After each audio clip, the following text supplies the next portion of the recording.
Olá, tudo bem? Espero de coração que sim. Hoje eu vim decorar com vocês um bolão, gente, do tema Sonic. Eu espero de coração que vocês gostem. Aqui nós temos um bolo 36 por 27. Ele ficou com 9,5 de altura, tá? Vou deixar na descrição aqui do vídeo tudo certinho, tá? A respeito da cor, tudo mais, tá bom, gente?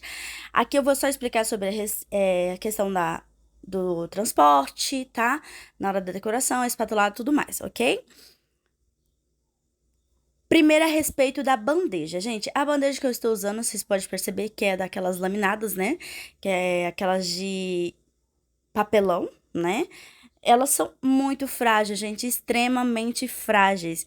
São bandejas que podem correr o risco gigantesco, tá? De quebrar o bolo no meio do transporte. Então, assim, como eu não tinha cake boards nesse tamanho para um bolo, né? E eu não conseguiria, porque o cliente acabou me encomendando esse bolo 3 dias antes e não teria como eu correr atrás de cake boards grandona assim. Então eu optei em usar essas bandejas laminadas. Se vocês olhar bem atentamente, tem duas colada uma na outra. Isso ajuda, a gente realmente ajuda muito a reforçar, tá? Se você preferir, pode usar três grudadas uma na outra. Elas vão ficar, a bandejinha vai ficar extremamente pesada, né? Mas ela vai dar uma reforçada. Porém, eu usei só duas, porque na hora do transporte eu uso um vidro que eu tenho aqui, que ele é 60 por 55. Então, ele é bem grandão. Eu transporto os meus bolos praticamente todos em cima dele. Isso deixa o transporte muito mais seguro, tá?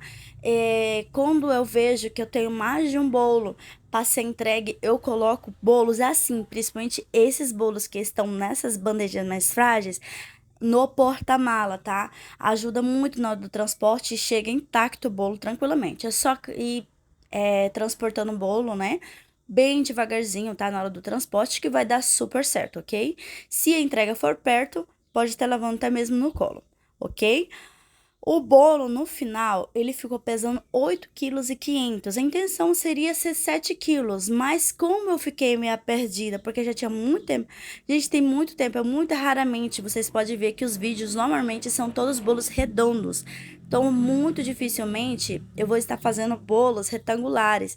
Então, quando vai fazer, eu falo, meu Deus, qual que é o tamanho? Então, eu prefiro que faça a mais do que faz a menos e acaba faltando, né? Então, é melhor que sobra do que falte, né, gente? Então, aqui, vou passando a espátula. Na hora de espatular bolo retangular, gente, eu não tenho prática na hora de decorar esse tipo de bolo. Principalmente bolão, assim, né? Eles acabam dando um pouquinho mais de trabalho. Mas, a gente vai fazendo aos poucos. Bolos assim, eles exigem paciência, né? A gente tem que ter uma certa paciência na hora da espatulagem, na hora da montagem. Na hora da montagem, as minhas formas são baixas. Eu não tinha acetato para estar passando na lateral para auxiliar na hora da prensagem, né? No caso, na hora da montagem, tudo certinho. Então, o que que eu fiz? Eu montei na forma normal mesmo, tá? Baixinha, pra deixar ele alto assim. Mas vocês perceberam que no começo do vídeo, vocês notaram que o bolo ele não ficou uniforme, né? Bem retinho, a massa tudo certinho, o recheio tudo certinho, porque igual eu tô falando pra vocês, eu não usei o acetato ou uma forma alta pra poder estar fazendo essa montagem do bolo, tá bom?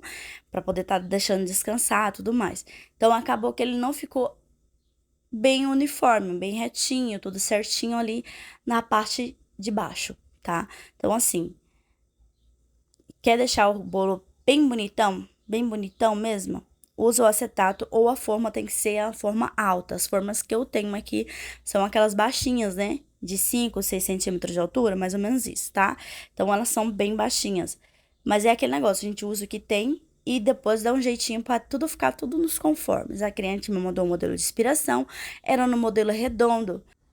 Porém, ela me pediu para estar repassando esse bolo para o modelo retangular, né? E aí, no caso, o modelo de aspiração era usada essa espátula. Acredito porque era muito parecido, tá? A espátula número 5, né? Que ela deixa essa textura de degrauzinho e tudo mais. E eu vou passando com bastante cuidado. Gente, o espatulado, para ele ficar bonito, para ele ficar bem lisinho, o chantilly ele precisa estar hidratado, tá? Hidratadinho, o chantilly precisa estar bem batido. Se você não bateu no ponto, que é onde ele fica um ponto bem firme, aí você vai lá, dá uma hidratada com ele, ou lago, ou leite condensado, ou creme de leite, ou leite, o que você preferir, o líquido que você preferir usar, tá? Eu recomendo sempre fazer a hidratação para poder conseguir chegar no ponto do chantilly correto. Primeira batida, sempre bater o chantilly mega gelado. Depois que bateu ele, se você tiver a opção de deixar ele descansar, deixa ele descansando uns 5, 10 minutinhos ali na geladeira, tá? Depois pegue e comece a utilizar ele. Vai hidratar ele se houver necessidade, porque às vezes o chantilly ele descansa, gente, não precisa hidratar ele, tá? Pode estar usando o que você tiver. A água, ela vai ajudar a chegar no ponto um pouquinho mais rápido. O leite condensado demora um pouquinho, mas ele deixa o chantilly bem brilhoso, tá? Então, assim, vai usando o que você tem, ok? O chantilly, gente, ele está com a cor bem clarinha. Como é um bolo bem grandão, não tinha necessidade, gente, não houve necessidade nenhuma de eu tingir o chantilly inteiro com essa tom de azul escuro, porque eu ia gastar muito corante e muito tempo. É muito chantilly utilizado. Eu usei o, uns 900 ml, quase 1 litro de chantilly aí. Então, realmente, é porque o bolo é grande, tá, gente? O bolo é grande, então realmente requer muito chantilly. É muita coisinha. Então, como que eu vou fazer a pigmentação no tom azul muito escuro? Eu ia usar os corantes inteirinho aqui e não ia conseguir alcançar o tom desejado. Então, o que que eu fiz? Deixei esse tom clarinho que vocês viram que tava no fundo. E agora estou borrifando no bolo inteiro esse tom de azul mais escuro. Vocês percebem que fica um tom metálico, né? Bem mais bonitinho. Fica um azul um pouquinho mais vivo. Esse era o tom de azul que estava no modelo de inspiração. Tem alguns modelos de Sony que é um azul bem mais escuro, né? Bem mais intenso.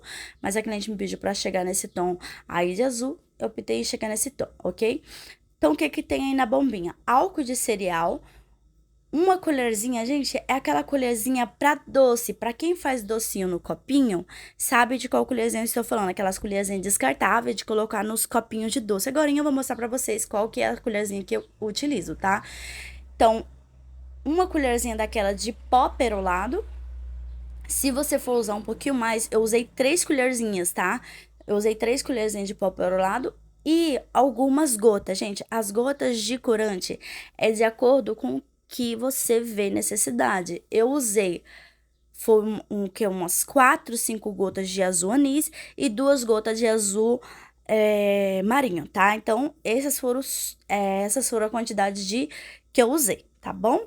Ali eu sacudo bastante o potinho, deixo ali paradinho ali alguns instantes até eu finalizar ali o bolo pra quando eu for usar, dou mais uma sacudida, aí eu borrifo no bolo. Essa sacudida, essa descansada, gente, é para não ficar aquelas pontinhos, aquelas bolotinhas de corantes em gels que não foi dissolvido direito, tá? Eu uso tudo pra tudo corante em gel, exceto pra ganache, né? Ganache ou pra chocolate, tem que ser aqueles corante pra chocolate, senão não dá certo, ok? Ah, pra ganache dá certo, mas eu acho que quando é com corantes para chocolate fica bem melhor e não corre o risco de perder o ponto do chocolate, ok? Aqui, gente, eu fiz um marronzinho, que nem eu falei pra vocês. O modelo de inspiração era passado em volta do bolo inteiro, mas eu não dava para poder fazer esse efeito no bolo inteiro. Então, eu conversei com a cliente para poder fazer somente na frente esse efeito tijolinho. Para não correr o risco, né, gente, de porque ia perder muito tempo aí. Infelizmente exige tempo. Aí ela pediu para não deixar tão juntinho esses efeitos tijolinho, né? Deixar um pouquinho mais separado. Então, beleza, beleza? A cliente pede, a gente faz e tá tudo certo. E foi assim, gente, eu fui passando esses esquinhos, eu uso, gente, o palito de churrasco. Porém, Não é palito de churrasco, não, me perdoa, palito de dente. Porém, acabou meu palito de dente. Vocês acreditam? O que eu usei? A ponta da colherzinha. Gente, deu certo, ó. Deu certo. Ficou do jeito que eu queria. Então tá tudo certo. Porque eu realmente não tinha. Então imagina eu sair daqui e ir no mercado pra comprar um palito de dente pra poder fazer isso. Mas deu certo, olha, deu certo, gente. Tá tudo certo. Em cima, eu vou jogar esse efeito terrinha. Como que foi que eu fiz? No caso, a areia, né? Nem a terra, a areia. Como que eu fiz? Leite ninho e algumas colherzinhas, tá, gente? A colherzinha, gente, é de acordo com qual pigmentação que você quer. O leite ninho, ele é bem amarelinho, né? Bem amarelinho. Então, eu vou jogando, colocando, no caso, achocolatado, tá? Não é cacau em pó, é achocolatado.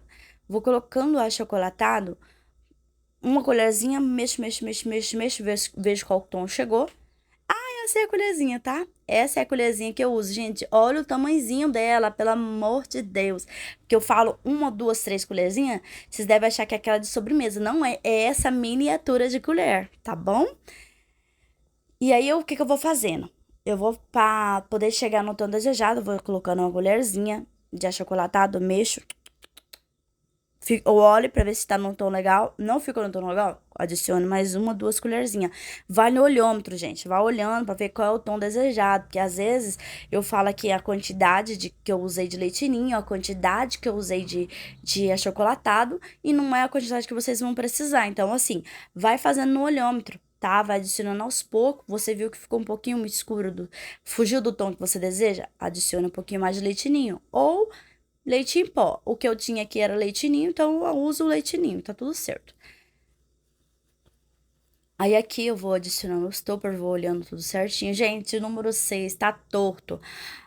Thaís, eu sei que tá torto. Eu não vi, tá? Gente, realmente, a hora que você tá ali com pressa pra poder finalizar, e a hora vai passando, e a hora vai passando, e você tá vendo a hora passar, e tem um monte de coisa pra você fazer ainda. Acaba que você deixa algumas coisas passar, infelizmente, tá? Então é isso aí. Eu olhei, quando eu vi que esse número 6 estava meio tortinho, quem tem toque vai ver que tá meio tortinho, eu fui ver na hora da entrega. Na hora que eu tava no carro, aí que eu ajeitei. Mas é isso aí, gente. A história de criação que vocês tenham gostado. Um beijão, fica com Deus e até o próximo vídeo. Tchau!